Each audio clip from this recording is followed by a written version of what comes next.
हडपसर परिसरामध्ये असलेल्या एका हॉस्पिटलमध्ये काल रात्रीच्या सुमारास एक बॉम्ब आढळलेला होता। हा बॉम्ब सापडल्याच्या नंतर सगळ्याच तपास यंत्रणा या अलर्ट मोडवरती गेल्या। तातडीने वेगवेगळी पथकं त्या ठिकाणी दाखल झाली। सुदैवाने या हॉस्पिटलचे जे डॉक्टर होते त्यांनी हा बॉम्ब लगेचच एका मोकळ्या मैदानामध्ये नेऊन ठेवला।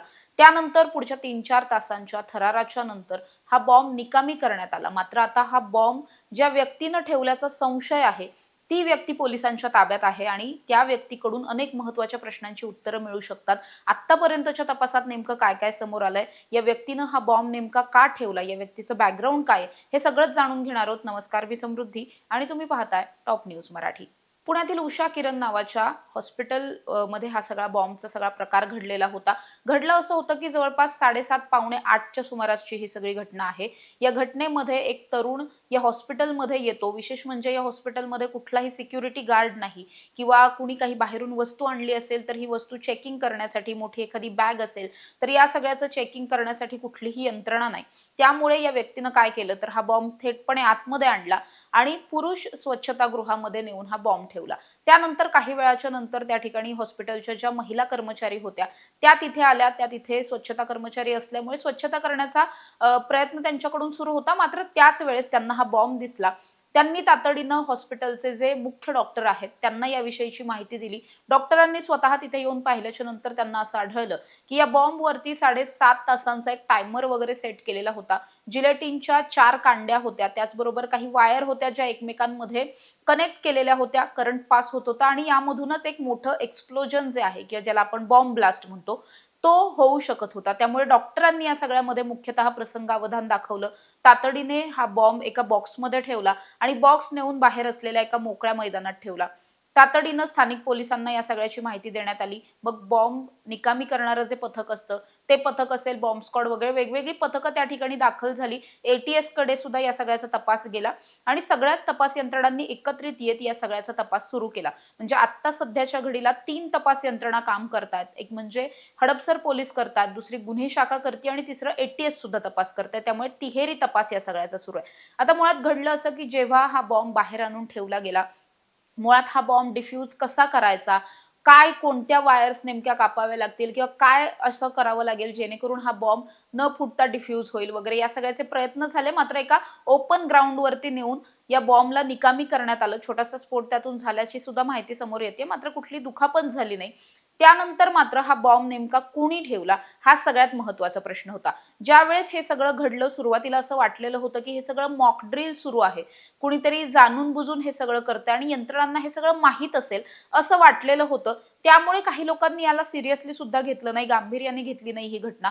नंतर मात्र असं जाणवलं की हे कुठलंही मॉक ड्रिल नाहीये, तपास यंत्रणांना पोलिसांना याविषयी कसलीही माहिती नाहीये। त्यामुळे मग तातडीनं या सगळ्या प्रकरणामध्ये सगळ्याच तपास यंत्रणांनी इन्व्हॉल्व होत सगळ्यांना अलर्ट मोडवरती जायला सांगितलं। सगळ्यात पहिल्यांदा स्वतः पोलीस आयुक्तांनी घटनास्थळाची भेट घेतली आणि त्यानंतर संपूर्ण तपास सुरू झाला। आता हा तपास करत असताना सगळ्यात महत्त्वाचं होतं की हा बॉम्ब इथे कुणी आणून ठेवला। त्यासाठी पोलिसांनी जेव्हा सीसीटीव्ही फुटेजेस चेक केले तेव्हा त्यांना एक संशयित व्यक्ती दिसली। जी संशयित व्यक्ती हॉस्पिटलच्या बाहेरच्या रस्त्यावरून आतमध्ये येताना दिसते।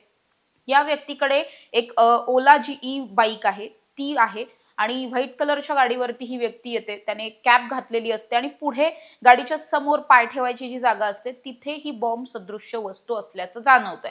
त्यामुळे हा सीसीटीव्ही आज सकाळपासून सगळीकडे व्हायरल झालेला पाहायला मिळाला। त्यानंतर असं कळलं की सीसीटीव्ही मध्ये जी व्यक्ती दिसतीये त्या व्यक्तीला पोलिसांनी ताब्यात घेतलेलं आहे। या व्यक्तीचं प्राथमिक बॅकग्राऊंड हे आरोग्य विभागाशी संबंधित आहे। त्यामुळे या व्यक्तीनं बॉम्ब नेमका का ठेवला याची चौकशी सुरू झालेली आहे। या व्यक्तीचा वैयक्तिक काही कुणाशी वाद आहे का किंवा या हॉस्पिटलमध्ये त्या व्यक्तीच्या कुठल्या रुग्णांबरोबर तसं काही घडलंय का वगैरे, हे सगळे बॅकग्राऊंड्स जे आहेत त्याचे ते सगळे शोधले जात आहेत। त्या सगळ्याचा तपास केला जातोय। तर दुसरीकडे अशीही माहिती समोर येते की ही जी व्यक्ती आहे हिला ताब्यात घेतलेलं नाहीये, तर ही व्यक्ती स्वतःहून समोर आलेली आहे, स्वतःहून पोलिसांकडे गेली आणि स्वतःहून त्या व्यक्तीने असं सांगितलंय की आपला या बॉम्बशी कुठलाही संबंध नाही, आपण कोणताही बॉम्ब ठेवलेला नाही, आपल्याला चुकीच्या पद्धतीने या सगळ्या प्रकरणामध्ये अडकवलं जातंय असं या व्यक्तीचं म्हणणं आहे। त्यामुळे सध्या तरी या व्यक्तीचा पोलिसांकडून चौकशी सुरू असलेली पाहायला मिळते। या चौकशीमधून नेमकं काय काय समोर येतंय हे पाहणं सगळ्यात जास्त महत्त्वाचं असणार आहे। कारण एकंदरीत जर आपण पाहिलं तर जिलेटिन असणारा एखादा बॉम्ब कुठेतरी नेऊन ठेवणं, याचाच अर्थ हा बॉम्ब बनवला गेलेला आहे. खूप मोठं एक्सप्लोजन होईल वगैरे त्या स्वरूपाचं यामध्ये काहीही स्फोटकं नव्हती. मात्र जिलेटिनचा सुद्धा स्फोट एवढा नक्कीच होऊ शकतो की काही लोकांचा जीव जाऊ शकतो. गर्दीचं ठिकाण असेल, खूप रहदारीचा रस्ता असेल, वर्दळ असेल, लोकवस्ती असेल, तर त्या ठिकाणी नक्कीच एखादा घातपाताचा प्रसंग त्यामुळे घडू शकतो. त्यामुळे मुळातच हा बॉम्ब कुणी बनवला, जिलेटिनच्या कांड्या कुठून आल्या, जिलेटिन इतक्या सहजासहजी मिळत नाही. मग हे जिलेटिन कुठून आलं, कुणी आणलं, हा बॉम्ब इथे कुणी आणून ठेवला आणि का आणून ठेवला, या सगळ्या मागचं मुख्य कारण काय होतं, असे अनेक प्रश्न आहेत. या सगळ्याच प्रश्नांची उत्तरं शोधण्यासाठी सध्या या संबंधित व्यक्तीकडे सुद्धा तपास केला जातोय. या व्यतिरिक्त सुद्धा तिहेरी तपास सुरू असलेला पाहायला मिळतोय. त्यामुळे एक मोठी दुर्घटना टळली असं आपण नक्कीच म्हणू शकतो.